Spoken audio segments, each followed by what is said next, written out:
विशाल dam, एक नदी जो किसी के लिए लाइफलाइन है, और एक ऐसी अदृश्य लाइन जो लाखों लोगों का भविष्य तय कर सकती है। देखिए, हम जब भी दुनिया का नक्शा देखते हैं ना, तो हमें बस देशों की सीमाएं दिखती हैं। पर असल में अगर जरा गौर से देखें तो ये नक्शा सैकड़ों विवादित इलाकों से भरा पड़ा है। मतलब जमीन के टुकड़ों को लेकर देशों के बीच झगड़े तो खैर हमेशा से ही होते आए हैं। लेकिन क्या हो जब लड़ाई जमीन के लिए नहीं बल्कि उस चीज के लिए हो जो जमीन से होकर बहती है? जी हां, पानी। सोचकर देखिए, जब वही नदी जो लाखों लोगों को जिंदगी देती है वही दो देशों के बीच भारी तनाव की वजह बन जाए तो हालात कैसे होंगे? तो चलिए आज इसी पर बात करते हैं। दुनिया के सबसे बड़े जल विवादों में से एक जो नील नदी पर चल रहा है, और इस पूरे झगड़े के कह सकते हैं एपी सेंटर में है एक बहुत बड़ा, एक विशाल डैम जिसका नाम है ग्रैंड इथियोपियन रेनेसा डैम।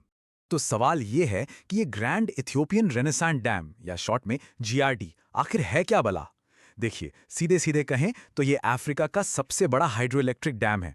इसे बनाने में करीब 14 साल लग गए और लागत आई 4 अरब डॉलर से भी ज्यादा। और इसका लक्ष्य 6000 मेगावाट से ज्यादा बिजली बनाना। इतनी बिजली कि इथियोपिया पूरे अफ्रीका का सबसे बड़ा पावर एक्सपोर्टर बन सकता है। अब ये डैम जो है ना, ये एक सिक्के के दो पहलुओं जैसा है। एक के लिए ये एक बहुत बड़ा मौका है, तो दूसरे के लिए एक बहुत बड़ा खतरा। सब कुछ इस बात पर निर्भर करता है कि नदी के किस किनारे से इसे देखा जा रहा है। तो चलिए इस कहानी को दोनों तरफ से समझते हैं। और यहीं पर बात बहुत दिलचस्प हो जाती है। देखते हैं कि दोनों पक्षों के लिए दांव पर क्या लगा है। इथियोपिया के लिए ये डैम सिर्फ बिजली नहीं है, ये 6000 मेगावाट से ज्यादा पावर, देश की शान और ग्रामीण विकास का सपना है। लेकिन नदी के बहाव की दिशा में आगे बढ़ें तो मिस्र और सूडान के लिए ये एक एग्जिस्टेंशियल थ्रेट है, मतलब अस्तित्व पर ही संकट है। सोचिए जरा, मिस्र का 90% से ज्यादा साफ पानी नील नदी से ही आता है, तो उनका डर लाजमी है कि कहीं इथियोपिया पानी के बहाव पर पूरा कंट्रोल ना कर ले। और ये तनाव कितना गहरा है, ये मिस्र के इस बयान से एकदम साफ हो जाता है। वो कहते हैं कि अपने ऐतिहासिक अधिकारों की रक्षा के लिए वो कोई भी कदम उठा सकते हैं। ये कोई डिप्लोमेटिक स्मॉल टॉक नहीं है, ये एक खुला ऐलान है, एक सीधी सीधी चेतावनी। तो अब सबसे बड़ा सवाल यही उठता है कि ये ऐतिहासिक अधिकार हैं क्या? ये शब्द आए कहां से?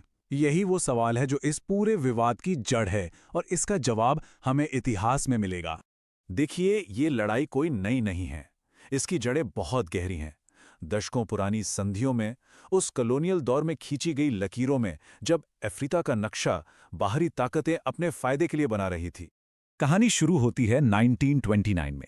एक एंग्लो इजिप्शियन ट्रीटी हुई जिसने मिस्र को एक तरह के वीटो पावर दे दी कि वो नील नदी पर किसी भी प्रोजेक्ट को रोक सकता है।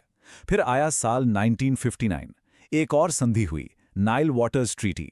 इसने तो हद ही कर दी, लगभग सारा पानी सिर्फ मिस्र और सूडान के बीच बांट दिया। और सबसे अजीब बात, जिन देशों से नदी का ज्यादातर पानी आता था, जैसे इथियोपिया, उन्हें पूरी तरह से, मतलब कंप्लीटली नजरअंदाज कर दिया गया। जरा 1959 की संधि का बंटवारा देखिए। मिस्र को मिला 66% पानी, सूडान को 22%, और बाकी 12% वो तो बस भाप बनकर उड़ जाने के लिए छोड़ दिया गया। और अपस्ट्रीम देश, जहां से नदी असल में शुरू होती है, उनका हिस्सा था 0। जी हां, 0, कुछ भी नहीं। और अब ये फैक्ट सुनिए जो इस पूरे मामले को बदल देता है। नील नदी का 86% से भी ज्यादा पानी इथियोपिया के पहाड़ों से आता है। सोचिए, इतना पानी देने के बावजूद पुरानी संधियों ने उन्हें उस पर कोई हक ही नहीं दिया।